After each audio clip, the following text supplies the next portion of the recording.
Bienvenue dans Éclosion, le podcast où l'on parle des dessous de l'entrepreneuriat, des réseaux sociaux, mais aussi de développement personnel, d'éthique et de mode de vie. Bref, le podcast où l'on prend soin de soi et du monde. Je suis Marie-Ange Botta, social media manager en freelance et je suis ravie de vous accueillir dans cet épisode. Cette semaine, j'ai pris une décision compliquée pour mon entreprise et d'habitude, c'est le genre de décision qu'on cache un peu, c'est pas ultra glorieux, on préfère sur les réseaux sociaux mettre en avant nos réussites et cette décision, c'est pas vraiment une réussite. Du coup, vu que la démarche de ce podcast, c'est de vous montrer les dessous de l'entrepreneuriat et tout ce que ça implique, je me suis dit que j'allais tout vous raconter dans cet épisode. Ça fait plus de 2 ans maintenant que je suis freelance à temps plein et que je vends de la prestation de service. C'est-à-dire que les gens me payent pour un service que je réalise. Ils me payent selon le temps passé à travailler, la valeur du produit délivré.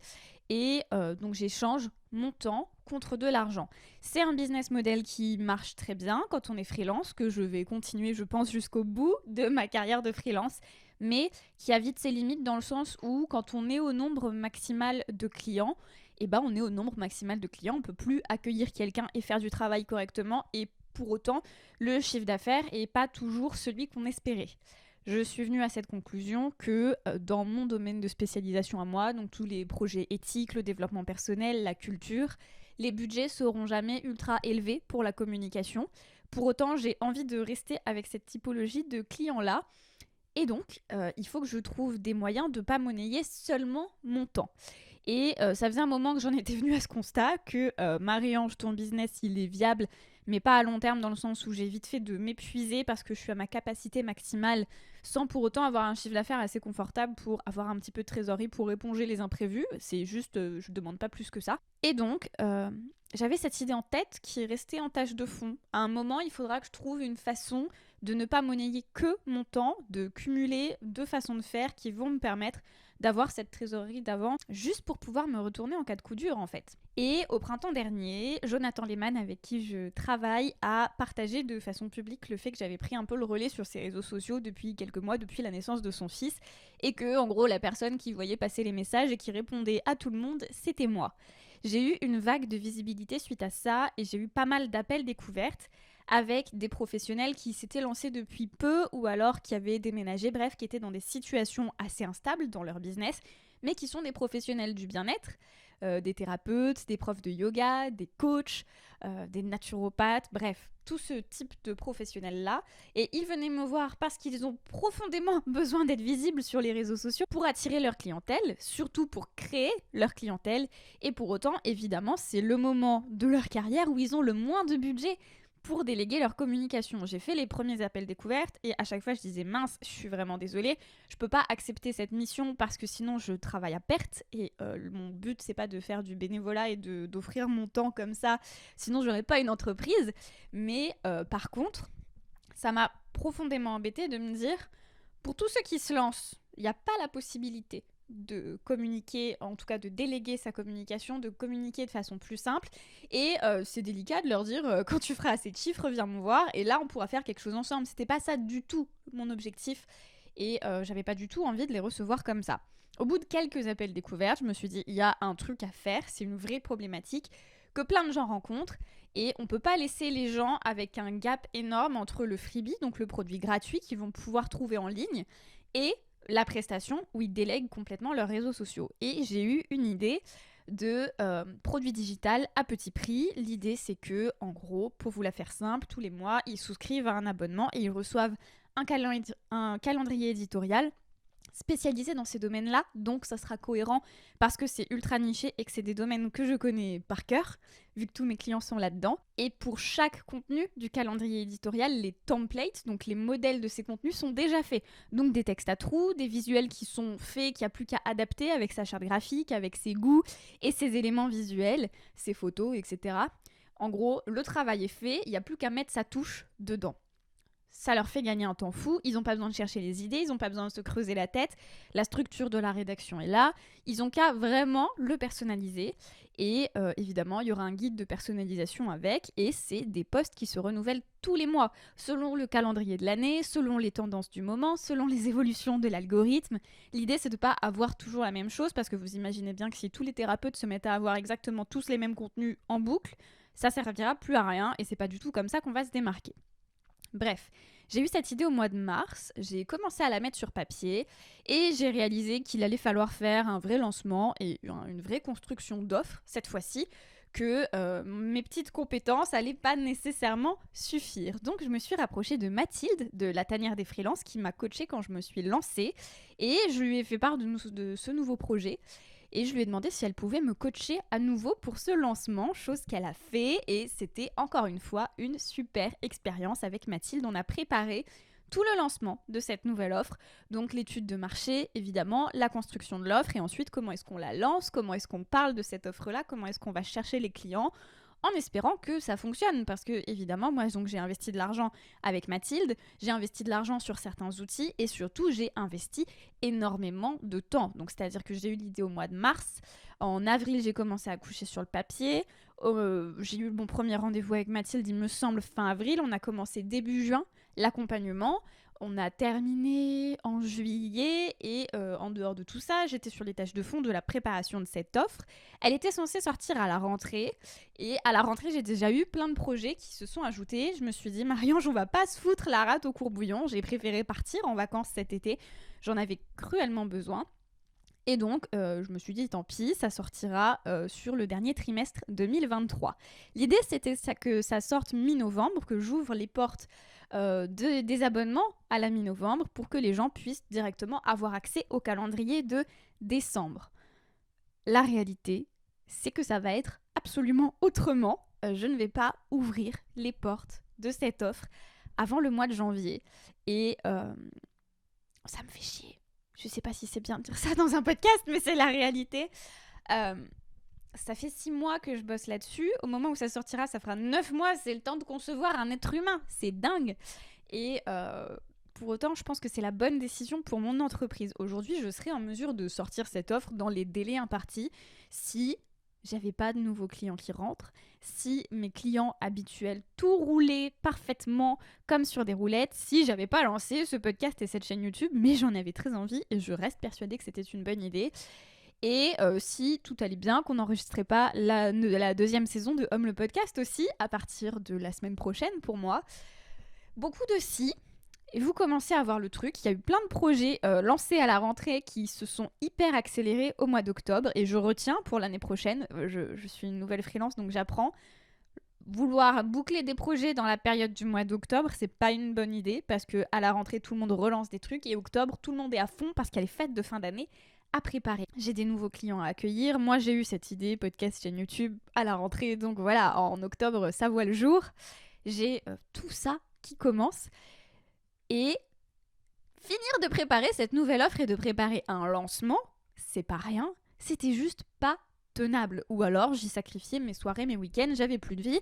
Et je finissais l'année en burn-out. Et je suis passée trop de fois, trop près du burn-out pour avoir envie de retourner à cet endroit-là.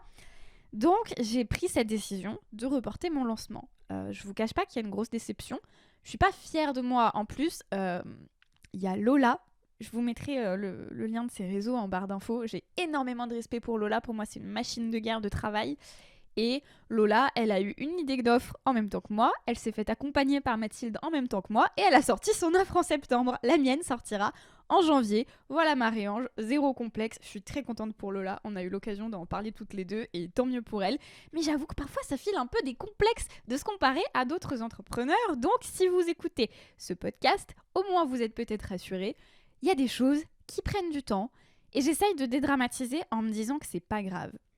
La réalité, c'est que c'était vraiment la bonne décision pour mon entreprise parce que je vais pouvoir accueillir mes nouveaux clients dignement et que les clients qui me prennent de la délégation de réseaux sociaux, c'est-à-dire que je prends la main et je prends la suite sur ce qu'ils ont fait jusqu'à présent, à plus ou moins grande échelle selon les volontés de chacun, c'est ces clients-là qui me font vivre. Ils payent leur forfait tous les mois, on a un engagement dans la durée, on fait du travail de fond, c'est évidemment là qu'il y a le plus de résultats et qu'on peut construire une relation de travail forte, un vrai lien et que je peux vraiment porter leur projet.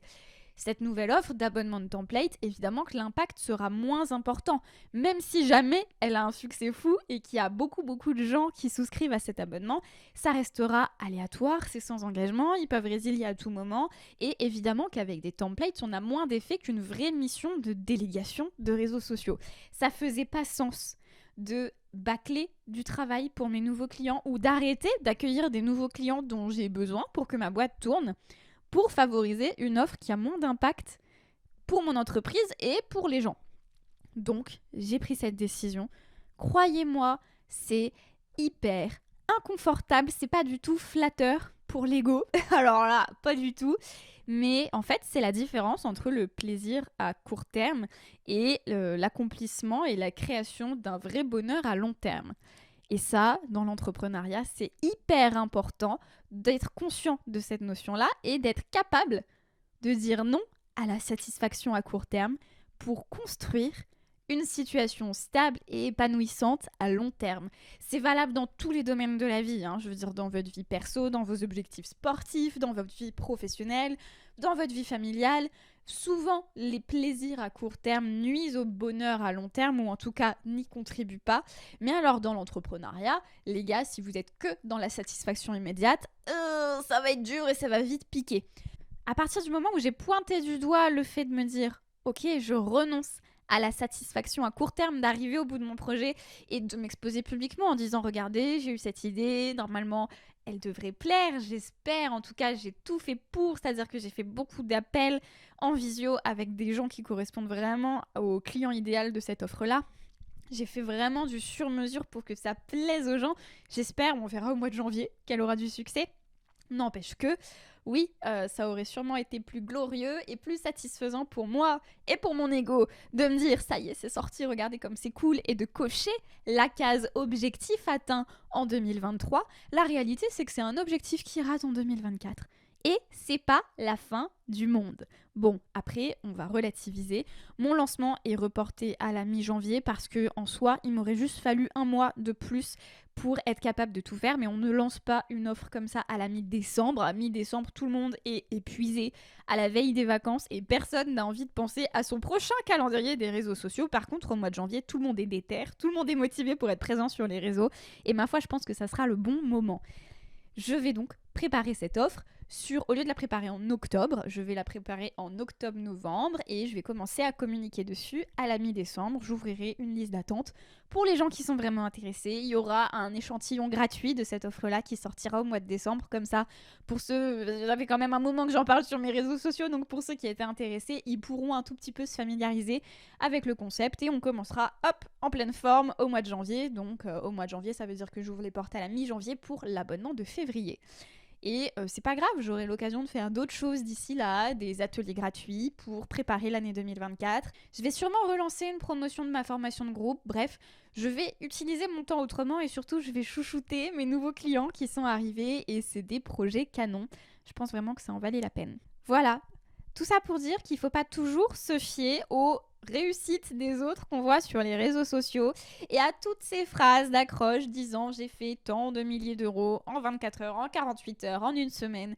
La réalité, c'est que c'est le fruit d'un travail à long terme et que même si, oui, c'est bien sûr possible de sortir une offre en très peu de temps entre le moment où on a l'idée et le moment où ça sort, dans ce cas-là, ça veut dire qu'on y consacre toute son énergie, tout son temps, toutes ses compétences et qu'on n'avance pas sur d'autres choses. Moi, mon choix, c'est de faire tourner ma boîte le reste du temps. J'ai pas un business model qui est basé sur les produits digitaux. J'ai un business model basé sur la prestation de services. Ça reste important pour moi. Les produits digitaux, ça sera un complément de business model, mais ça reste pas le cœur de mon métier. C'est un choix. Je pourrais passer entièrement aux produits digitaux, mais pour l'instant, j'en ai pas très envie. Donc, je reste alignée à cette conviction-là que j'ai envie d'aider en vrai et le plus possible certains projets vraiment ciblés avec lesquels ça match à fond et que le produit digital qui va pouvoir aider plus de monde, il sortira. Mais il sortira quand j'aurai fini de chouchouter mes clients. Je serais très curieuse d'avoir vos retours là-dessus si jamais vous êtes en freelance ou si jamais vous faites appel à des freelances pour travailler avec vous. N'hésitez pas à me faire votre retour dans les commentaires ou par message sur les réseaux sur est-ce que ça vous est arrivé à vous aussi de reporter un projet pour tenir d'autres engagements? Est-ce que ça vous est arrivé de reporter un projet pour prévenir et prendre soin de votre santé mentale, de ne pas tomber dans du surmenage? Ou alors, est-ce que ça vous est arrivé de foncer droit dedans et de finir épuisé comme si vous étiez passé sous un rouleau compresseur? Moi aussi, ça m'est arrivé. Et c'est bien pour ça que j'ai pris cette décision aujourd'hui de ne pas y retourner. Merci d'avoir écouté cet épisode d'Éclosion. S'il vous a plu, n'hésitez pas à lui laisser 5 étoiles sur votre plateforme d'écoute. Vous pouvez aussi me rejoindre sur ma chaîne YouTube et mon compte Instagram @mariange.socialmedia. À bientôt!